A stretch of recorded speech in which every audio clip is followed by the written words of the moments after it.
Imagine कीजिए एक दुनिया जहां आप अपने फैसले खुद से लेते हो, न डिक्टेटर न राजा, बस आप और आपके जैसे आम लोग। ये है डेमोक्रेसी का असली रूप। दोस्तों, आज की इस वीडियो में हम समझने वाले हैं डेमोक्रेसी की असली कहानी। एक कहानी जो शुरू होती है हजारों साल पहले एथेंस के चौक से, जो आज भारत के मोहल्ले और गलियों तक पहुंचती है।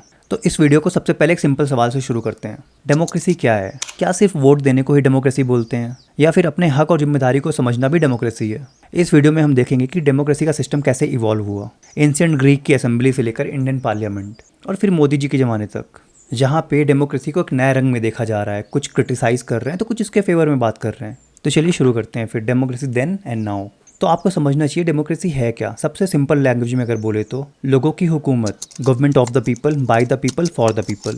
लेकिन एक छोटी सी बात है, आपको समझना चाहिए। सोचिए गांव का चौपाल, जहां सारे गांव वाले इकट्ठे होते हैं। बीच में एक बरामदा है, वहां पे एक पेड़ लगा हुआ है, उसके नीचे लोग बैठे हुए हैं और वहाँ पे बैठा हर आदमी ये डिसाइड करता है कि अगले सीज़न में कौन सी फसल लगेगी, पानी कहाँ से आएगा, उसमें फर्टिलाइज़र कहाँ से आएंगे, या जो भी चीज़ें उसमें ज़रूरत है वो कहाँ कहाँ से आएंगे, वो कैसे आएंगे, और फसल उग जाने के बाद उसके रेट्स क्या होंगे, वो कहाँ बिकेगी, कैसे बिकेगी। हर आदमी इसमें कुछ ना कुछ अपनी राय दे रहा है। यही है डेमोक्रेसी इन इट्स रेवेस्ट फॉर्म। आवाज़ सबकी सुनना, फैसला सबका होना। ये बात वो हो गई जो पुराने ज़माने में होती थी, और आज के मॉडर्न ज़माने में हम इसी चीज़ को वोटिंग के थ्रू देखते हैं, इलेक्शंस के थ्रू देखते हैं। एक पेपर पे स्टाम्प लगा के बैलेट डालना, या आप ईवीएम पे बटन दबा के अपने वोट को कास्ट करना, और ये करके आप अपना हक, अपने राइट्स को अदा करते हो।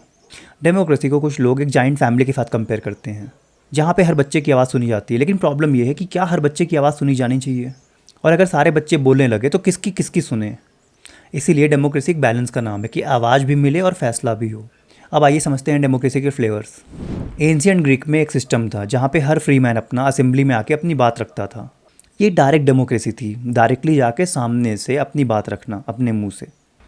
अब आप इमेजिन करो कि दिल्ली के एक स्टेडियम में लगभग 1 लाख लोग आके बैठते हैं, और वो सारे के सारे अंपायरिंग का काम करेंगे। कहने का मतलब है कि वो सारे के सारे गेम का रूल बनाएंगे कि मैच कैसे होगा, क्या होगा। और क्योंकि यहाँ पे सबके रूल बनाएंगे तो सबसे मेन बात कि वो रूल होंगे किसके, मतलब फाइनल रूल किसका होगा, फाइनल लॉ किसका माना जाएगा। अब जाहिर सी बात है ये पॉसिबल तो नहीं है, और इसीलिए बाद में आई रिप्रेजेंटेटिव डेमोक्रेसी, जिसमें वो 1 लाख लोग अपना एक रिप्रेजेंटेटिव चुन लेंगे, और उस एक आदमी का ओपिनियन, उसकी आइडियोलॉजी बाकी वो 1 लाख लोग को रिप्रेजेंट कर रही होगी, और फिर वो एक आदमी लॉ बनाता है और फिर मैच होता है। लेकिन इसमें एक ट्विस्ट है, जरूरी नहीं कि यही एक सिस्टम हर जगह काम करे। तो यूएस, यूके, इंडिया, सब ने अपने अपने अलग अलग फॉर्म में डेमोक्रेसी को अपनाई। अमेरिका में प्रेसिडेंशियल डेमोक्रेसी है, जहाँ पे president head of the state होगा। तो यूके में पार्लियामेंट्री डेमोक्रेसी है, लेकिन उसके ऊपर भी एक किंग होता है जो कि हेड ऑफ द स्टेट होगा। और इंडिया में इंडिया ने प्राइम मिनिस्ट्रियल फॉर्म को अपनाया, जहाँ पे प्राइम मिनिस्टर ही सर्वोपरि होगा, सर्वे सर्वा होगा, और president head of the state होगा। मतलब प्रेसिडेंट के नाम पर प्राइम मिनिस्टर सारे काम खुद से कर सकता है, और इसे बोला जाता है पार्लियामेंट्री डेमोक्रेसी, जहाँ पे प्राइम मिनिस्टर गवर्नमेंट चलाता है। और इसके बाद आती है मॉडर्न वेरिएशंस। अगर पर्टिकुलरली यूरोप के नॉर्डिक कंट्रीज़ को देखा जाए तो वहाँ पे सोशल डेमोक्रेसी है। यहाँ पे सारा फोकस स्टेट वेलफेयर पे होता है, फ्री हेल्थ केयर, एजुकेशन। ये डेमोक्रेसी का एक ह्यूमन वर्जन होता है। लेकिन हर कहानी का एक डार्क शेड भी होता है। कुछ कंट्रीज़ में इलेक्शंस तो होती हैं, रिप्रेजेंटेटिव तो चुने जाते हैं, पर प्रेस की फ्रीडम काट दी जाती है, अपोजिशन को स्पेस नहीं मिलता। इसे बोलते हैं इलिबरल डेमोक्रेसी।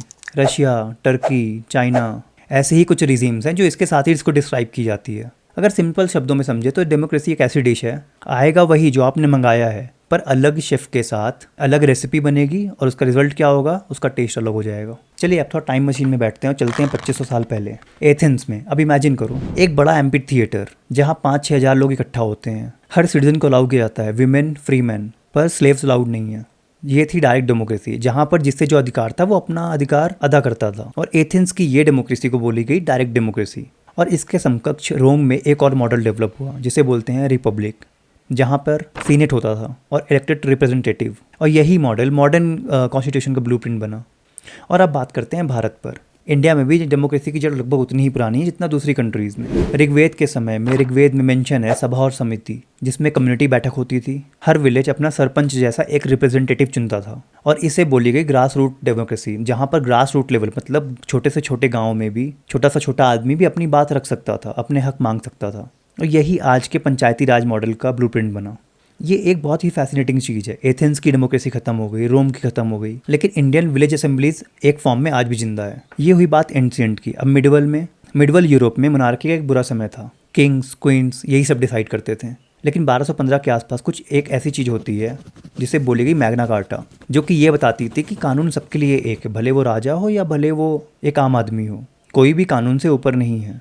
और इसमें किंग की पावर को लिमिट की गई कि किंग अपने हिसाब से कुछ भी नहीं कर सकता, उसे कानून के हिसाब से चीज़ें करनी पड़ेंगी। और यही एक ऐसा समय था जो कि आज मॉडर्न डेमोक्रेसी को डिफाइन करता है। और इंडिया में मिडवेल एरा अलग था। मुगल एरा में सेंट्रलाइज मोनर्की होती थी, लेकिन विलेजेस में ग्रास रूट लेवल पे पंचायत सिस्टम एग्जिस्ट करते थे। हर गांव अपने डिस्प्यूट्स को खुद रिजॉल्व करता था। आप सोचो, रूलर बदलते रहे, राजपूत, ब्रिटिश, मुगल, पर गांव के लोग अपने फैसले खुद लेते थे। तो भारत में डेमोक्रेसी एक इनबिल्ट और एक साइलेंट कंटिन्यूटी हमेशा रही। और मॉडर्न टाइम में आज से 100 साल पहले ब्रिटिश कॉलोनियलिज्म ने इंडिया को रूल किया, लेकिन उस समय गांधी जी के द्वारा मांग उठी स्वराज की, सेल्फ रूल की, जहां जनता अपना फेट खुद डिसाइड करेगा, अपने फैसले खुद लेगी। और 1947 के बाद से कॉन्स्टिट्यूशन में लिखा गया। 1950 में भारत बन गया, largest democracy in the world के नाम से जाना गया। और हमने अडॉप्ट किया पार्लियामेंट्री सिस्टम, लोकसभा, राज्यसभा। फिर आई पहली इलेक्शन 1951 और 52, जहाँ पे लगभग 17 करोड़ लोगों ने वोट किया। आप सोचिए, लगभग 85% उस समय जनसंख्या अनपढ़ थी। फिर भी उस समय वर्ल्ड की लार्जेस्ट वोटिंग एक्सरसाइज हुई, क्योंकि अपना सही और गलत अपने फैसले खुद से लेने के लिए पढ़ने लिखने की बहुत ज़रूरत नहीं होती है। एक अनपढ़ आदमी को भी पता होता है कि उसके लिए सही क्या है, उसके लिए गलत क्या है। इंडिया की डेमोक्रेसी की ब्यूटी ये है कि हर 5 साल में वोट ट्रांसफ़र हुआ। अब जैसे पाकिस्तान को ले ले तो वहाँ पे आज तक 5 साल का एक भी टर्म कोई भी प्राइम मिनिस्टर कंप्लीट ही नहीं कर पाया, जबकि डेमोक्रेसी तो वहाँ भी है। 1977 में जब इंदिरा गांधी हारी, एक सिटिंग प्राइम मिनिस्टर खुद इलेक्शन हारा, तो समझ में आया कि डेमोक्रेसी अभी जिंदा है। हालांकि इसमें चैलेंजेस भी काफ़ी आए, caste, politics, religious identity, corruption, muscle, money, लेकिन फिर भी इंडिया एक यूनाइटेड डेमोक्रेसी बनी रही। अब सवाल ये है कि 21st सेंचुरी में, मोदी जी के एरा में, क्या डेमोक्रेसी पहले जैसी है या ये एक नया डेमोक्रेसी के चैप्टर में दाखिल हो चुकी है? आइए समझते हैं। 2014 में नरेंद्र मोदी आते हैं एक लहर के साथ, एक वेव के साथ, और उस समय बीजेपी ने 282 सीटें जीती। एक ऐसी मेजॉरिटी मिली जो 30 सालों से कोई नहीं कर पाया था। और 2019 में यही नंबर 303 सीट का हो गया। इंडियन डेमोक्रेसी जो पहले कोalition गवर्नमेंट बार्गेनिंग पावर पे चलती थी, अब एक मेजॉरिटी ड्रिवन इकोनॉमी बन गई, अब एक मेजॉरिटी ड्रिवन मॉडल बन गई। लेकिन इसके थ्रू एक नया ट्रेंड आया, सेंट्रलाइज लीडरशिप। मोदी जी की पॉलिटिक्स एक हाई कमांड स्टाइल पर बेस्ड है, जहाँ पे डिसीजन पीएमओ के साइड से आते हैं कि पीएमओ एक शक्ति का केंद्र है। Example, demonetisation. एक ही रात में पीएम ने अचानक से आके अनाउंस कर दिया कि 8 बजे के बाद ये सारी नोट्स बंद हो जाएंगी, और पूरा देश एक नए रूल में ढल गया। ये वो इंडिया नहीं थी जहाँ पे पहले मंथ्स ऑफ डिबेट होती थी कोई भी रिफॉर्म करने के लिए।